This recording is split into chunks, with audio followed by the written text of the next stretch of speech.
이 시간 하나님께서 우리에게 주시는 말씀은 전도서 9장입니다. 드라마 성경으로 함께 묵상하겠습니다. 제9장.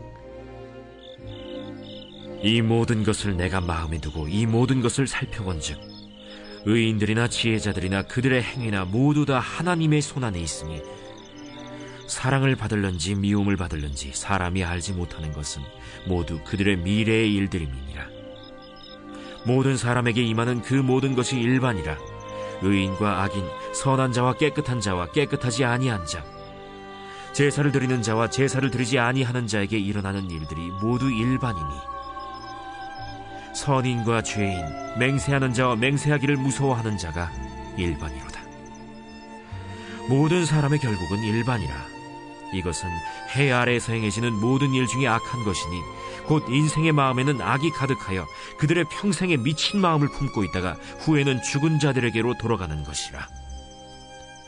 모든 산자들 중에 들어있는 자에게는 누구나 소망이 있음은 산 개가 죽은 사자보다 낫기 때문이니라. 산자들은 죽을 줄을 알되 죽은 자들은 아무것도 모르며 그들이 다시는 상을 받지 못하는 것은 그들의 이름이 잊어버린 바 됨이니라. 그들의 사랑과 미움과 시기도 없어진 지 오래이니 해 아래에서 행하는 모든 일 중에서 그들에게 돌아갈 몫은 영원히 없느니라. 너는 가서 기쁨으로 네 음식물을 먹고 즐거운 마음으로 내 포도주를 마실지어다. 이는 하나님이 내가 하는 일들을 벌써 기쁘게 받으셨음이니라. 내 의복을 항상 희게 하며 내 머리에 향기름을 그치지 아니하도록 할지니라. 내 헛된 평생의 모든 날, 곧 하나님이 해 아래에서 내게 주신 모든 헛된 날에 내가 사랑하는 아내와 함께 즐겁게 살지어다. 그것이 내가 평생에 해 아래에서 수고하고 얻은 내 몫이니라. 내 손이 일을 얻는 대로 힘을 다하여 할지어다. 내가 장차 들어갈 스올에는 일도 없고 계획도 없고 지식도 없고 지혜도 없음이니라. 내가 다시 해 아래에서 보니 빠른 경주자들이라고 선착하는 것이 아니며 용사들이라고 전쟁에 승리하는 것이 아니며 지혜자들이라고 음식물을 얻는 것도 아니며 명철자들이라고 재물을 얻는 것도 아니며 지식인들이라고 은총을 입는 것이 아니니 이는 시기와 기회는 그들 모두에게 임함이니라. 분명히 사람은 자기의 시기도 알지 못하나니 물고기들이 재난의 그물에 걸리고 새들이 올무에 걸림같이 인생들도 재앙의 날이 그들에게 홀연히 임하면 거기에 걸리느니라. 내가 또 해 아래에서 지혜를 보고 내가 크게 여긴 것이 이러하니 곧 작고 인구가 많지 아니한 어떤 성읍에 큰 왕이 와서 그것을 애워싸고 큰 흉벽을 쌓고 치고자 할 때 그 성읍 가운데 가난한 지혜자가 있어서 그의 지혜로 그 성읍을 건진 그것이라. 그러나 그 가난한 자를 기억하는 사람이 없었도다. 그러므로 내가 이르기를 지혜가 힘보다 나으나 가난한 자의 지혜가 멸시를 받고 그의 말들을 사람들이 듣지 아니한다 하였노라. 조용히 들리는 지혜자들의 말들이 우매한 자들을 다스리는 자의 호령보다 나으니라. 지혜가 무기보다 나으니라. 그러나 죄인 한 사람이 많은 선을 무너지게 하느니라. 네, 오늘도 새벽을 깨어 주의 성전에 나온 우리 성도님들을 환영하고 축복합니다. 오늘의 말씀의 주제는 1절에 나와 있는 것처럼 다 하나님의 손 안에 있으니 라는 주제를 가지고 함께 말씀을 나누도록 하겠습니다. 가끔씩 청년들이 와서 목사님 성경을 읽고 싶은데 어떻게 읽으면 좋을까요? 라고 하면 저는 창세기부터 얘기 안 하고 먼저 전도서를 읽으라고 합니다. 왜냐하면 전도서는 노년기의 솔로몬 왕이 자신의 능력만으로 결코 아무것도 할 수 없음을 깨닫고 하나님 앞에 돌아와 기록한 내용이기 때문입니다. 그렇다고 청년들에게만 필요한 내용은 아니죠. 특히 전도서를 읽을 때에는 생의 마지막에 있는 사람의 시선으로 읽으면 그 의미가 더욱 뚜렷해집니다. 또한 전도서를 유한한 가치관인, 즉 땅 위의 가치관을 읽으면 무의미하게 여겨지겠지만 영원한 가치관, 바로 하늘의 가치관으로 읽으면 보석처럼 빛나는 것이 바로 이 전도서가 아닐까 싶습니다. 오늘 말씀 1절부터 한번 보도록 하겠습니다. 이 모든 것을 내가 마음에 두고 이 모든 것을 살펴본즉 의인들이나 지혜자들이나 그들의 행위나 모두 다 하나님의 손안에 있으니 사랑을 받을는지 미움을 받을는지 사람이 알지 못하는 것은 모두 그들의 미래의 일들임이니라. 1절 말씀에서 전도자는 의인들이나 지혜자들이 하는 일은 하나님의 손에 달려있다고 말씀하고 있습니다. 그러면서 사랑과 미움까지 하나님의 손 안에 달려있다고 선포하고 있는데, 그렇기에 우리 기독교인이 누구를 미워하는 것은 비기독교인이 예수님을 믿지 않는 사람들이 누구를 미워하는 것보다 더 큰 죄가 될 수 있다라는 거예요. 왜냐하면 우리 기독교인이 누구를 미워하는 모습, 또한 남에게 해를 끼치는 모습 모든 것들은 모두 하나님의 손 안에서 이루어지는 일들이기 때문입니다. 하나님을 사랑하노라 고백하면서 남에게 사랑을 베풀지 못한 모습을 보인다면 이 얼마나 모순된 모습들이고 또 하나님의 마음을 아프게 하는 것들인지 살펴보아야 합니다. 따라서 우리가 늘 주목하고 조심해야 하는 것은 우리의 모습들이 주님께 어떻게 비춰지고 있는지 늘 생각하며 살아가야 합니다. 그저께의 모습, 어저께의 모습, 오늘의 모습, 또한 내일의 모습, 하나님께서 우리의 모습을 모두 보고 계심을 알기를 바랍니다. 오늘 하루도 주님 안에서 깨어있는 모습으로 살아가는 우리 저와 여러분이 되기를 축원합니다. 2절과 3절을 보겠습니다. 모든 사람에게 임하는 그 모든 것이 일반이라 의인과 악인, 선한 자와 깨끗한 자와 깨끗하지 아니한 자, 제사를 드리는 자와 제사를 드리지 아니하는 자에게 일어나는 일들이 모두 일반이니 선인과 죄인, 맹세하는 자와 맹세하기를 무서워하는 자가 일반이로다. 모든 사람의 결국은 일반이라 이것은 해 아래에서 행해지는 모든 일 중에 악한 것이니 곧 인생의 마음에는 악이 가득하여 그들의 평생에 미친 마음을 품고 있다가 후에는 죽은 자들에게로 돌아가는 것이라. 여기에서 솔로몬은 일반이라는 용어를 4회 걸쳐 사용하고 있습니다. 그러면서 상반된 개념 5쌍을 열거하며 사람의 생각에 매우 큰 질적 차이가 있다고 여겨지는 것들이 실제로 별다른 차이가 없다고 이야기하고 있습니다. 그리고 그들에게 동일하게 임하는 것들이 있다고 하는데 무엇인가요? 바로 죽음입니다. 우리가 생각하는 큰 질적 차이가 있는 것들이 실질적으로는 질적 차이가 별로 없는 것 같고, 그리고 솔로몬이 말하기를 하지만 그들이 모두 임하는 것은, 공통적으로 임하는 것은 죽음이라는 것이 있다라고 2, 3절에서 말하고 있습니다. 잘 보면 세상은 믿는 사람이나 믿지 않는 사람이나 이 세상에서의 삶만 보면 별다른 차이를 발견하기 어렵습니다. 아니, 오히려 하나님을 믿고 신실한 성도로 살아가는 것이 오히려 더 힘들고 어려운 것처럼 보일 때가 많습니다. 오히려 믿는 사람들이 더욱 피해를 입거나 고난을 당하는 경우가 다반사처럼 보일 때가 있습니다. 악인들보다 형통한 삶을 살지 못한다 할지라도 그들보다 못한 삶은 살지 말아야 할 것인데 현실은 오히려 그 반대일 경우가 많습니다. 그러나 참된 성도는 이런 현실 앞에서도 초연할 수 있는 믿음을 지니고 있습니다. 왜냐하면 성경이 가르치는 바 하나님을 믿고 예수 그리스도를 구주로 영접하는 것은 결코 이 세상에서보다 많은 것을 가지고 많은 것을 누리며 형통하고 장수하기 위한 것이 아니기 때문입니다. 그럼 참 신앙인이 추구해야 할 바는 무엇인가요? 안개와 같고 그림자처럼 덧없는 세상의 부귀와 영화가 아니라 이것과는 비교조차 할 수 없는 영원하신 하나님의 나라와 그 안에서 누릴 큰 축복을 바라볼 줄 알아야 합니다. 세상에서의 돈과 권력으로 나뉠지는 모르겠지만 누구에게나 다 똑같이 임하는 죽음 이후의 삶은 세상의 기준이 아님을 우리는 다시 한번 마음 가운데에 새겨야 합니다. 하나님의 말씀하신 그 말씀의 기준으로 이 죽음은 그렇게 극명하게 나뉩니다. 세상은 하나님의 기준으로 나뉠 수는 없지만 이 죽음 이후에 이들이 모두 느끼는, 모두 결국에는 동일하게 임하는 이 죽음은 하나님의 말씀으로 반드시 나뉠 것입니다. 4절부터 6절을 보겠습니다.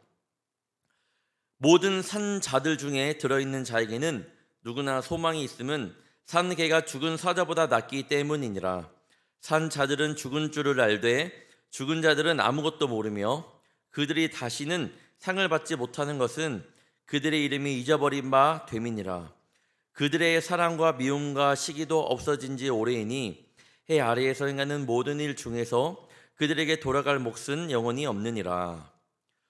근동 지역에서는 이 개라고 하면 매우 천박하고 더러운 동물로 여겨집니다. 반면 사자는 짐승의 왕으로 불려질 정도로 위풍당당한 모습과 용맹함으로 영웅이나 큰 능력을 소유한 이를 상징할 때 나타냅니다.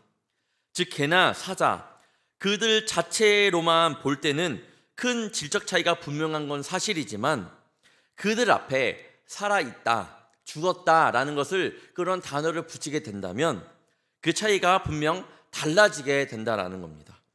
산 개가 죽은 사자보다 낫다라는 말씀입니다. 다시 말해 인간이 볼 때 전혀 무가치해 보일지라도 살아있다는 것 자체는 그 죽은 그 어떤 것과도 비교할 수 없는 무한한 가치를 지닌다라는 말씀입니다. 왜냐하면 아무리 흉악한 무도한 그런 죄인이라 할지라도 그에게는 아직 회개와 변화, 구원의 가능성이 남아있기 때문입니다. 하나님께서 우리에게 허락하신 오늘 하루를 살아가는 것이 얼마나 복된 삶인지를 우리 영적인 눈을 들어 바라보아야 합니다. 내 상황과 상관없이 오늘 하루는 하나님께서 주신 정말로 귀한 축복입니다. 그 안에서 하나님의 영광을 누리며 하나님을 찬양하는 귀한 하루가 되기를 주님의 이름으로 축원합니다. 7절과 9절 보겠습니다. 너는 가서 기쁨으로 내 음식물을 먹고 즐거운 마음으로 내 포도주를 마실지어다. 이는 하나님이 내가 하는 일들을 벌써 기쁘게 받으셨음이니라. 내 의복을 항상 희게 하며 내 머리에 향 기름을 그치지 아니하도록 할지니라. 내 헛된 평생의 모든 날 곧 하나님이 해 아래에서 내게 주신 모든 헛된 날에 내가 사랑하는 아내와 함께 즐겁게 살지어다. 그것이 내가 평생에 해 아래에서 수고하고 얻은 내 몫이니라. 위에서 말씀드린 것처럼 우리가 살아가는 삶은 유한합니다. 기한이 정해진 삶이지만 이는 우리의 수고로 얻은 것이 아닌 하나님께서 값없이 허락해 주신 자리임을 다시 한번 기억하기를 원합니다. 오늘 하루는 내 모습과 내 상황에 비해 하나님은 그에 비할 수 없는 많은 은혜를 앞서 예비해 주실 것입니다. 그것을 믿으시나요? 우리의 모든 상황과 상관없이 오늘 하루는 하나님께서 주신 가장 축복된 시간입니다.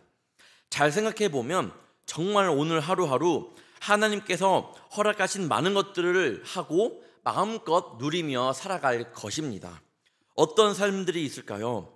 사랑하는 자녀와 오늘 대화를 할 수 있습니다. 주어진 몸으로 열심히 일할 수 있습니다. 사랑하는 아내와 사랑하는 남편과 행복한 이야기를 할 수 있습니다. 또한 감사와 우리 모든 가정 안에서 감사와 행복의 나날들을 보낼 수 있습니다. 하나님과 그리고 하나님이 허락하신 그런 여러 은혜들을 기억할 수 있습니다. 이게 참 기쁨 아닌가요? 이것만 가지고 우리는 오늘 하루, 하나님께서 주어주신 오늘 하루가 얼마나 축복된 하루인지 분명히 알 수 있습니다. 크리스찬이라면, 하나님을 믿는 자녀라면 그 안에서 기쁨을 누릴 줄 알아야 합니다. 10절을 보겠습니다.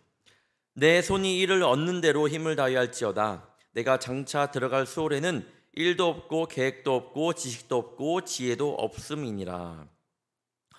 삶의 현장에서 누리던 것들과의 완전한 단절은 위에서 언급했던 것처럼 바로 죽음입니다. 말씀에서는 다시 한번 이 죽음을 언급하고 있는데, 다시 말해 생명이 있을 때 무엇이든 최선을 다해야 함을 거듭 강조하는 것입니다. 죽음을 말하면서 이 생명에 있을 때를 다시 한번 거듭 강조하는 것이에요. 저는 목회자에게 장례식장을 많이 갑니다.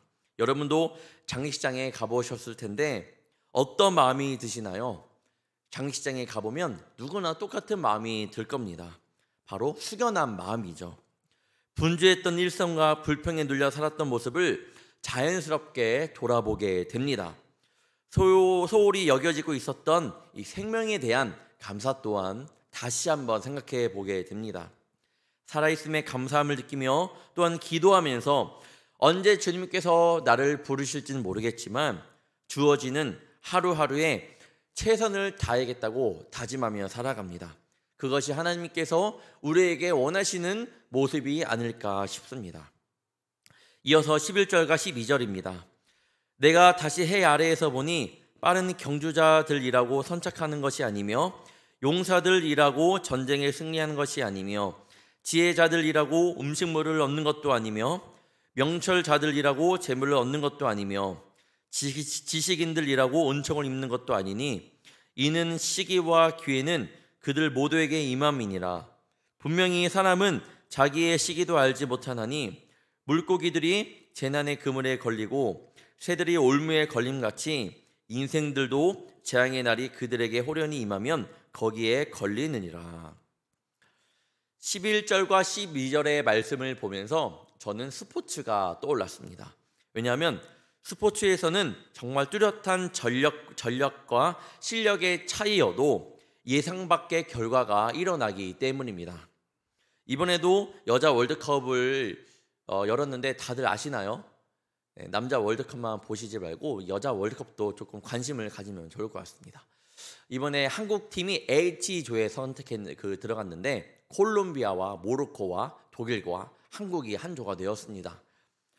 당연히 그렇게 보면 다른 나라는 모르겠고 독일만큼은 그래도 좀 잘하는 나라이기 때문에 우승 후보 중에 하나였기 때문에 이제 16강 진출은 무난하게 볼 것입니다. 그리고 많이 봤습니다. 그런 많은 사람들도.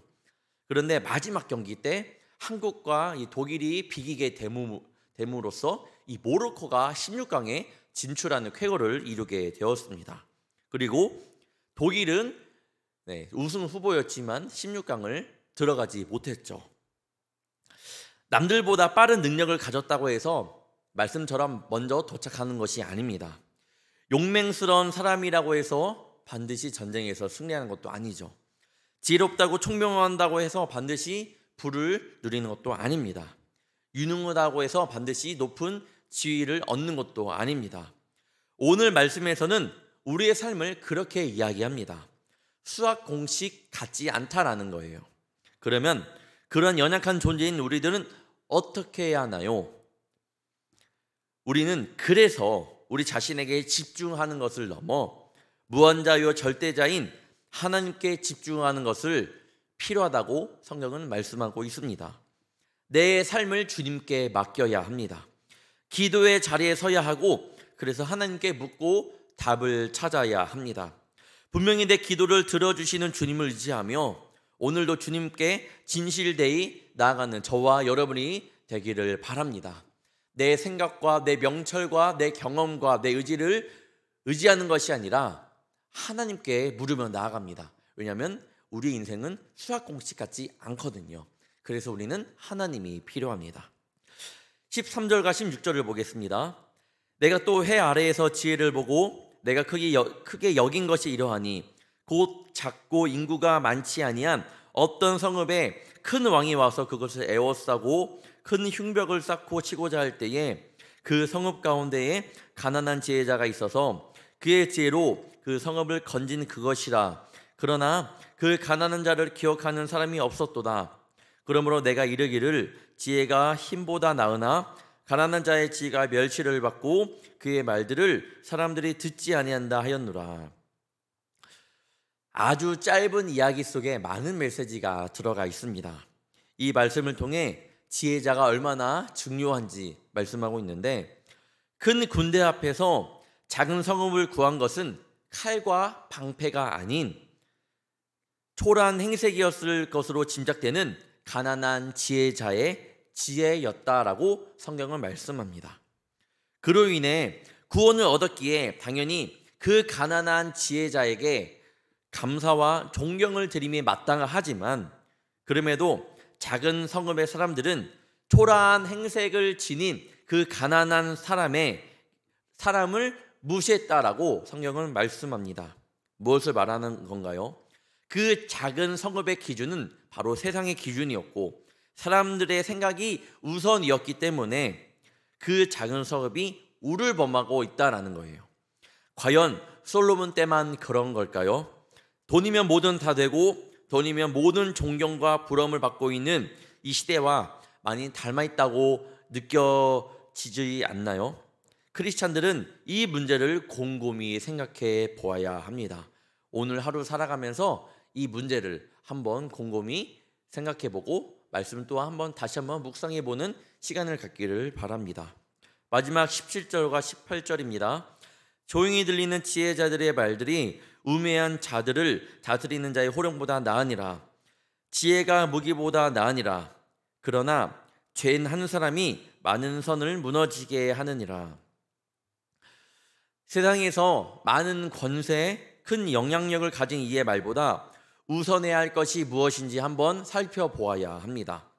성경에서는 조용히 들리는 지혜자의 말, 이 말들이 기록된 성경이 그 어떤 것보다 귀하다는 진리라고 말씀하고 있습니다. 하지만 한 공동체 안에서 지키고 이 선이 있을지라도 이 선들이 죄인 한 사람으로 인해 무너질 수 있음을 또한 기억하기를 축원합니다. 오늘 하루를 살아가면서 우리가 하나님의 말씀을 붙잡고 살아가지만 때로는 나의 죄된 모습 때문에 그 말씀이 내 삶 가운데서 무너질 수 있다라는 겁니다. 오늘 말씀은 내 자신을 돌아보며 무엇보다 내 삶을 돌아보라는 하나님의 말씀입니다. 주님께서 허락하신 그 삶의 자리에서 무엇이 우선이었는지, 내 쾌락이 우선이었는지 아니면 이 모든 것 위에 뛰어나신 하나님의 말씀이 우선이었는지 살펴보는 시간이 되기를 바라며, 이전의 삶은 다시 한번 하나님께 다 내려놓고 주님 앞에 결단하며 나아가는 귀한 하루가 되기를 축원합니다. 오늘 하루 그 주님과 동행하기를 간절히 축원합니다. 오늘 하루 정말로 주님과 함께하기를 바랍니다. 우리의 삶은 수학 공식 같지 않다고 말씀드렸잖아요. 어떻게 될지 모르는 삶이긴 합니다. 하나님이 부르시면 그 부르심에 또 응답해서 하나님 나라로 갈 수 있는 것이 우리의 유한한 삶입니다. 그렇기 때문에 우리는 하나님이 필요합니다. 우리 주님과 말씀드렸던 것처럼 동행하며 그렇게 귀한 축복된 한 날 살아시기를 다시 한번 주님의 이름으로 축원합니다. 기도하겠습니다. 사랑의 주님, 우리의 유한한 삶을 죄 가운데로 걸어가지 않고 주님 안에서 참된 희락을 알게 하시고 누리게 하심에 감사합니다. 하루하루 최선을 다하며 살아가게 하시며 작은 것 하나라도 주님 앞에서 지혜를 구하며 하나님의 온전한 섭리 앞에 순복하게 하여 주시옵소서. 오늘 하루도 이전보다 더욱 나아진 하루가 되길 원합니다. 정말 주님을 사랑하며 주님을 따라가는 하루가 되길 원하오니 우리의 삶을 통해 주님께서 영광받아 주시옵소서. 오늘도 말씀을 통해서 영원히 가치 있게 사는 길이 무엇인지 일깨워 주심에 감사합니다. 무엇보다도 우리 인생에 아무리 큰 일이나 작은 일이라 할지라도 다 하나님의 손안에 있음을 겸허하게 인정하게 하옵시며 이 모든 것 하나님의 인도하심을 믿고 감사할 줄 아는 주의 복된 자녀 될 수 있도록 도와주시옵소서. 오늘도 귀한 예물을 드렸습니다. 예물을 드린 손길들을 기억하여 주시고 주님께서 채워지는 역사를 경험하게 하여 주시옵소서. 예물을 쓰는 곳마다 하나님의 섭리가 가득 임하여 주시며 하나님의 영광만이 드러나게 하여 주시옵소서. 오늘도 주님께서 허락하신 하루를 살아갑니다. 주님이 주신 말씀을 잘 붙잡고 살아가며 우리가 가는 그 길이 진리의 길, 지혜자의 길이 되게 하여 주시옵소서. 감사하며 사랑이 많으신 예수님의 이름으로 간절히 기도합나이다. 아멘.